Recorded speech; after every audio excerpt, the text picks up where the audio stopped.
Where did this year go? You have said it. You said it a few months ago, and you will say it again in December, and everyone around you nods when you say it because they feel it too. The year vanished. The summer was over before it started. The grandchild who was a baby is suddenly asking you questions, and you did the arithmetic wrong somewhere because there is no way it has been that many years since the wedding, since the retirement, since they passed, and yet the calendar insists. And underneath the small joke everyone makes about it, time flies, where does it go? There is a real fear. And tonight I am going to name it because naming is what I do here. The fear is that life has entered a speed you cannot control, that the years, the few precious remaining years, are pouring through your hands faster and faster, and that you will arrive at the end, having felt almost none of the time you were technically alive for. Hear me tonight. That fear deserves an answer, and I have one, and it is not a comfortable saying stitched on a pillow. My people have an actual understanding of why time speeds up, why it is speeding up for you specifically, now, in this season of your life. And, hear this part, how to slow it back down. Because it can be slowed. I am 70 years old. My remaining calendar is shorter than yours, many of you, and I am telling you the truth before the Creator. My years are long.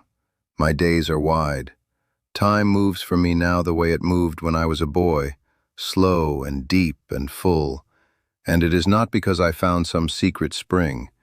It is because I live by the old understanding, the one I am going to hand you tonight. The modern world stole your time, my friend. Not the years of it, the width of it. And tonight, piece by piece, we are going to take it back. First, you must understand why time speeds up, because the reason is not what you think. You think it is age, some settling of the mind, a fact of getting older, as unavoidable as gray hair. It is not. Hear the old understanding, and I will give it to you the way my grandmother gave it to me, with the two rivers. She asked me once, a boy full of questions, why does a summer feel endless to a child and a blink to a grown man? Same summer, same number of days. And she took me to the water to answer it.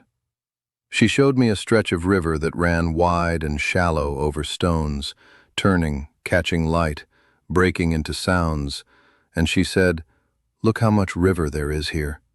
Every stone makes the water speak. Every turn makes it show itself." And then she walked me downstream to where the same river ran deep and smooth in a straight channel, silent, dark, fast.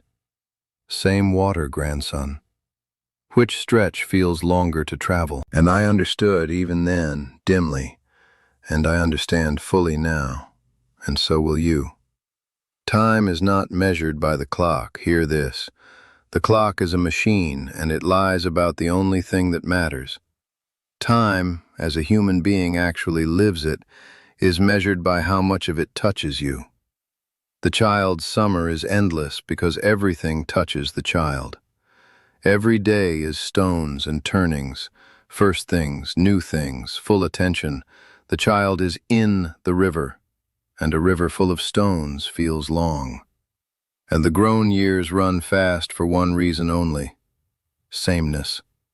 The same rooms, the same routes, the same routines, the same conversations, day after identical day.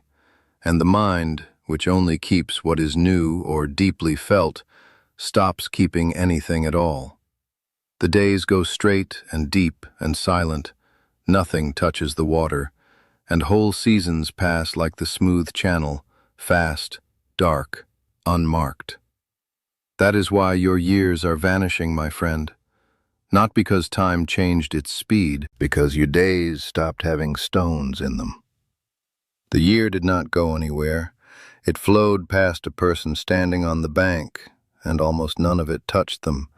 And what does not touch you does not get kept. And what is not kept feels, looking back, like it never happened at all. That is the disease. And now that you can see it, you can already see the shape of the cure. We are going to put the stones back in your river. And if you doubt the law, here is the proof you have already lived. And once I show it to you, you will never doubt it again. Think of the last trip you took, a real one, somewhere new, even just a few days visiting a place you did not know. Now notice something strange about those few days. They are enormous in your memory. You can walk through them hour by hour, the arrival, the unfamiliar street, the meal, the conversation, the light on that one evening. A handful of days, and they take up more room in your mind than the entire month of ordinary life on either side of them. Now ask the question that breaks the whole mystery open. Did those days contain more hours? They did not. Same 24, same clock. But every hour of them was new, so every hour touched you, so every hour was kept, and kept time is long time. 3 days of stones outweigh 30 days of channel. You have run this experiment yourself, my friend. Every traveler alive has run it, and nobody ever stops to read the result. The result says, the speed of your life was never set by the calendar. It is set hour by how much of your life actually reaches you. Which means the vanishing years were never a sentence. They were a setting. And settings, my friend, can be changed by the one who holds the dial. And the one who holds the dial has always, only, been you. So now let us turn it. 4 ways, all of them old, all of them proven on 1,000 generations, all of them beginning this week, and none of them costing you a single dollar, because time, real time, the wide kind, was never for sale anyway. Before I share the next teaching, I need to tell you something. I am not going to be here forever. And most of what I know was never written anywhere. So I sat down and I wrote it, all of it, 20 teachings, 4 parts, in the order they were meant to be received. The ones about the stones and the river, the ones about widening the days that remain instead of counting them, the ones I have never said on camera. It is called the native way, and it costs less than 1 dinner you will not remember. Scan the code on your screen or look in the comments, but do not leave yet, because now come the 4 ways to slow time down, the old ways, and the first one you can do tomorrow morning without moving from your kitchen chair. The first way to slow time is attention, full attention, given on purpose to ordinary moments. This is the deepest one, so I put it first. Remember the law. Time is measured by how much of it touches you. And here is the wonderful, freeing consequence of that law. You do not need new years to have more time. You need to be touched by the time you already have. Watch yourself tomorrow. You will drink your morning coffee, and if you are like most people, you will drink it the way you have drunk 10,000 coffees, absently, over the news, over the worries, and the coffee will happen to a person who was not there. And that is one more small stretch of smooth channel, gone. Now hear the old way. My grandfather drank his morning tea like a ceremony, every morning of his life, and it took him no longer than your coffee takes you. But he was there, the warmth of the cup in both hands felt, the steam watched, the first taste actually tasted, the light coming up over the land received. 10 minutes fully touched, and I am telling you what I learned sitting beside him. Those 10 minutes were larger than most men's entire mornings. This is what the old ones knew that the modern world has entirely forgotten. Presence is not a spiritual luxury. Presence is literally how you manufacture time. 1 fully attended cup of coffee is longer in real, lived, kept time than a whole day of absence. So begin tomorrow. Choose 3 ordinary moments, the coffee, the walk to the mailbox, the washing of the evening dishes, and give them what my grandfather gave his tea, all of you. Feel the water on your hands, actually feel it. Taste the food, actually taste it. And watch what happens within 1 week. The days begin to widen, not because anything was added, because you finally showed up to what was already there, and time only counts the hours you attend. The second way to slow time is newness, And this one requires courage, so hear why it is worth it. The mind keeps what is new. That is the law of the stones. And the child's endless summer was endless because everything was a first. And you have been living, be honest now, in a life almost entirely emptied of firsts. The same store, the same route to it, the same pew, the same chair, the same shows, the same 7 meals rotating forever, and every repetition smooths the channel further, and the weeks pour through faster. Now, I am not going to tell you to skydive. The internet tells old people to skydive, and I think the internet has never met an old person. The newness that slows time is small, and it is everywhere, and it costs nothing. Drive a different road to the store, one different road, and notice how that single errand suddenly gets kept by your memory, while 100 identical errands vanished. Cook one meal you have never cooked. Sit in a different chair at your own table. I am serious. Watch what it does to the whole dinner. Walk a street in your own town you have never walked. Learn one small new thing, the names of the birds at your feeder, 10 words of another language, how the grandchild's game works. Each new thing is a stone dropped in the channel, and the water speaks again, and the day gets kept. My grandmother, in her 80s, planted a flower she had never grown every single spring. On purpose, she told me exactly why, so that spring would never once feel like a rerun. A woman in her 80s, refusing reruns. That is the spirit of it. 1 first per week, my friend, that is the whole prescription. And a year with 50 firsts in it does not vanish. It cannot. It is too full of stones. The third way to slow time is marking, and this is the one my people built their entire lives around, and its loss is half the reason your modern years evaporate. Understand how the old ones lived inside a year. The year had a shape. The seasons were not weather, they were events, each one arriving with its ceremonies, its foods, its gatherings, its songs. The moons had names. The first thunder was marked, the first frost, the harvest, the longest night. And each marking gathered the people and said, in effect, stop, notice, we are here now. This is happening once. A year like that cannot slide by unfelt. It has walls and doors in it, chambers.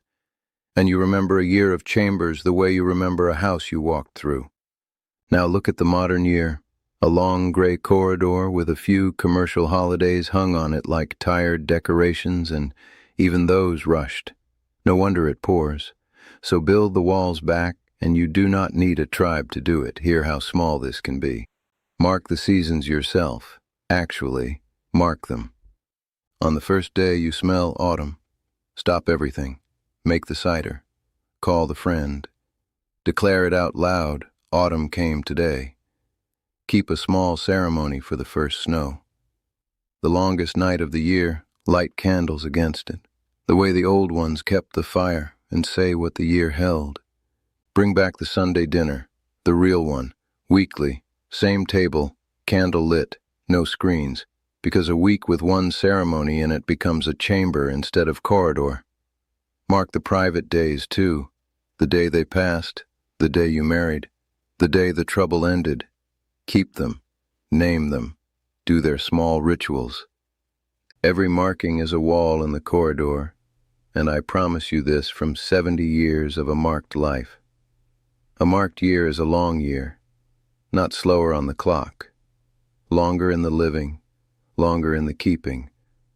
And at the end of a marked year you will look back and see, for the first time in decades, a year you can actually find.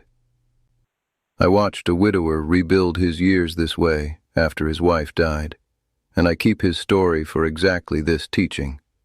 She had been the marker in that house, the one who made the seasons happen, the decorations, the special meals, the birthday rituals, and when she went, the marking went with her, and his years collapsed into corridor.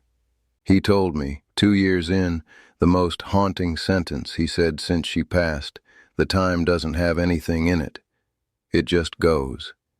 And with a little counsel and a lot of courage, This man in his late 70s did something that felt foolish to him and turned out to be salvation. He took up her markings. Clumsily at first, half embarrassed, he made her autumn stew on the first cold day because she always had, and he burned it, and he made it again. He put up the little winter candles she always put up, in the same windows. He kept her ritual of the first daffodil, cutting it and putting it in the same small blue vase. And he told me, a year or two on, that two things had happened that he did not expect. The years had walls in them again. He could find them. They held. And she was in the walls. Every marking was an hour spent with her, not in grief, in company. The stew, the candles, the blue vase, each one a chamber they still shared. He thought he had lost the shape of the year, and he had only been holding the tools of it, unused, in his hands. Some of you have a marker you lost too. Take up their markings, my friend. It rebuilds the year and it keeps them in it. And the fourth way, the deepest of all, is to spend time on what the heart keeps. Because here is the final secret of the river, the one that gathers all the others. When you look back and say, "Where did the years go?" you are really saying, "I cannot find them," and you cannot find them because the heart does not file hours, it files moments that mattered. And the modern life you have been handed produces almost none. Ask your own memory, right now, tonight, what do you actually hold from the last 5 years? I will tell you what you hold, because it is the same for every human being. You hold the moments of love and the moments of presence, the grandchild falling asleep against you, the one long talk, the laughter at that one dinner that went late, the hand held in the hospital, the sunset you actually stopped for. That is the whole archive, my friend, a handful of moments when your heart was all the way open, and everything else, the thousands of hours of television and errands and scrolling and worry, filed nowhere, kept by no one, gone without residue. Now do the arithmetic the old ones did. If only the open-hearted hours get kept, and the kept hours are the only time you truly own, then a person slows time, lengthens their life by one method above all others. More open-hearted hours, deliberately, this week. The call made instead of considered. The invitation given, the table filled, the story told to the grandchild, the friend visited while visiting is still possible, the love spoken out loud instead of assumed. Every one of those hours goes straight into the archive, permanent, ownable, findable forever, and an hour in the archive is worth 500 hours of corridor. My grandmother's last years were the slowest and widest of her life. She told me so herself, and her calendar was short and she knew it, and her time was vast because she had stopped spending a single unnecessary hour outside the archive. All stones, all chambers, all open doors and full tables and spoken love, right to the end. It is the closest thing to conquering time a human being can do, and it is available. Hear me, it is fully available to every single person watching this tonight. So there is the whole teaching. Time speeds up because the days went smooth, and time slows down when you put the stones back. Attention, the ceremony of ordinary moments. Newness, one first a week, no reruns. Marking, walls in the corridor, a shaped and celebrated year. And the archive, more open-hearted hours, deliberately, while the hands can still reach. Begin tomorrow with the coffee, just the coffee, both hands on the cup, all of you present, 10 minutes wide as a morning. And from there, stone by stone, take your river back. The years ahead of you are fewer than the years behind. I will not pretend otherwise, and here is what I know at 70 that I could not have known at 40. Fewer years, lived wide, are longer than many years lived narrow. Length was never the prize, my friend. Width is, depth is, and those, unlike the calendar, are entirely in your hands. The river is still running. You are still standing in reach of it. Step in. The water has been waiting for you to come back, and it remembers. I promise you it remembers. Exactly how it felt to hold a child who thought the summer would never end. It can feel that way again, starting tomorrow, starting with the coffee. If what you heard today stayed with you, the book is there. The Native Way. 20 teachings, 100 pages. Written the way I would speak to you if we were sitting together. Scan the QR code on the screen with your phone or find the link in the comments. Read one chapter. Sit with it. Slowly. Now I want to hear from you. Tell me in the comments, which moment from your last 5 years does your heart still hold, and what will be your first stone tomorrow? I read every comment, and if this is the kind of conversation you have been looking for, subscribe to this channel. We are not collecting viewers here. We are collecting people who remember. Come back next week. I am not done teaching yet.